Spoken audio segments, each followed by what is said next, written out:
The 400 Blows, director François Truffaut, by Alexie de Cruz. Was born into a working-class home. His own troubled childhood provided the inspiration for Les 4-5 coups, 1959, The 400 Blows, a semi-autobiographical study of a working-class delinquent. It is the first of the Antoine Doinel series, tracing its hero's evolution from an antisocial anguish to a happy, settled domesticity. When it won the Best Director prize at the 1959 Cannes Film Festival, Truffaut is established as a leader of the French cinema's new wave, a term for the stimulaneous presentation of the first feature films by a number of French directors, a tendency that profoundly influenced the rising generation of filmmakers around the world. Where was the director born and where did they study? Director François Truffaut, born February 6, 1932, France, Paris. Died October 21st, 1984, American Hospital of Paris, France. Education. He frequently skipped school and sneaked into theaters because he lacked the money for admission. After being expelled from several schools at age 14, he decided to become self-taught. Two of his academic goals were to watch 3 movies a day and read 3 books a week. Main characters: Antoine Doinel, Gilbert Doinel, and Julien Doinel. Antoine Doinel. The somewhat autobiographical tale follows a 12-year-old Doinel, played by Jean-Pierre Liu, as he tries to thrive despite his distant mother and father. His problems are the school and the courts that seem to do more harm than good for troubled youth. As Doinel drifts into petty crime, the adults around him take stern measures only to aggravate the worst impulses of a child who's not inherently bad. Liu's performance was widely praised, and he later reprised the role of Doinel in 4 more other films.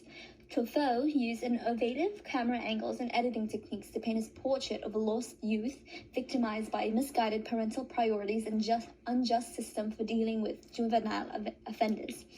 The film provides no simple solutions. In its final shot, a freeze frame of the isolated Doinel is beloved for its unsettling ambiguity. Gilbert Doinel. We first come across Gilbert Doinel somewhere far down the line of her son Antoine's plunge into delinquency, slipping somewhere between bleak and baleful.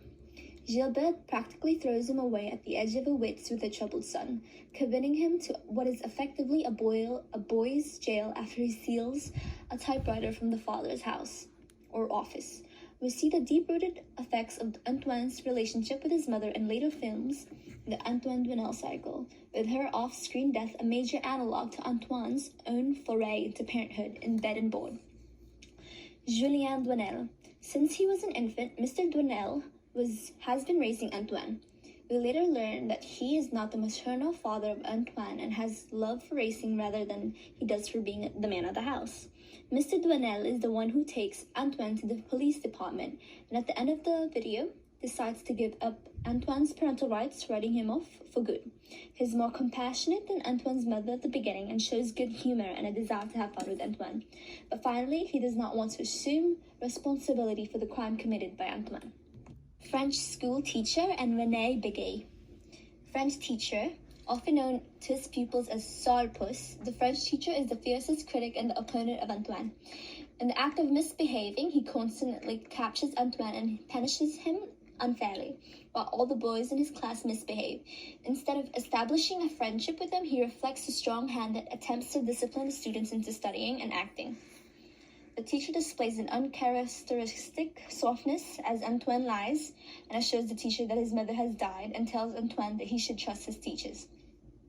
As the French teacher has a taste for openly shaming and punishing his pupils, one can hardly see why Antoine wants to. René Béguet. Antoine's closest mate is René. During all his trials, he is by his side. He allows Antoine access to sleep in the paper factory and finally gives him a place to live in the house of his parents, but does not tell his parents. He steals food and it encourages him to borrow a typewriter in order to make money to start his own life. René remains faithful to Antoine throughout, even going to the observation center to see him. Period did this film belong to and why? Explain. Genre is drama, coming of age. Tone and mood is elements of satire from practical situations that are extreme, playfully, recreating infancy innocence.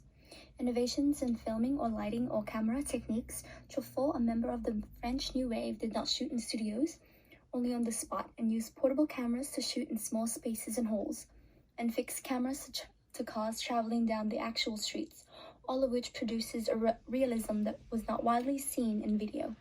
Tracking shots, odd soundtrack options, and experimentally composed shots are all very long throughout.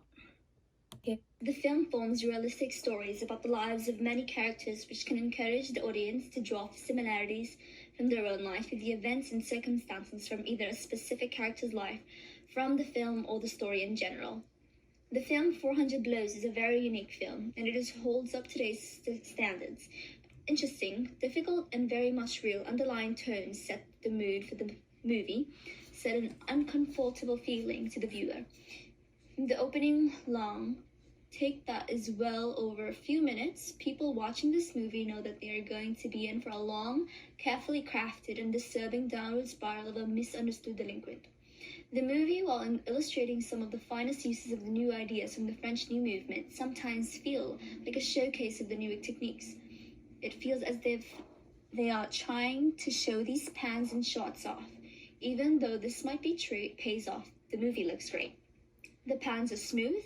The directing done by François Truffaut is beautiful and graceful and captures the Paris like nothing else ever had. The story was carried along with real situations and an amazing performance by Jean-Pierre Lou that really makes the movie stand out. Overall, the movie should be recognized as one of the best examples of the French New Wave and possibly one of the best movies ever in cinema. Although at times it feels as like a show-off, it is an amazing feat and an even greater experience. Director invent or improve any filmmaking techniques? Explain. The 400 Blows signaled the launch of the new French New Wave movement, which brought a greater audience to directors such as Jean-Luc Godard, Claude Chabrol, and Jacques Rivette. The New Wave experimented with a self-conscious rejection of the system of conventional cinema. This was a subject Truffaut had been writing on for years. Director for young Parisian boy Antoine Doinel, who is played by Jean-Pierre Lou, life is one difficult situation after another. Surrounded by inconsiderate adults, including his neglectful parents, Claire Moyer and Albert Remy, Antoine spends his days with his best friend René, trying to plan for a better life. When one of their schemes goes awry, Antoine ends up in trouble with the law, leading to even more conflicts with unsympathetic authority figures. For young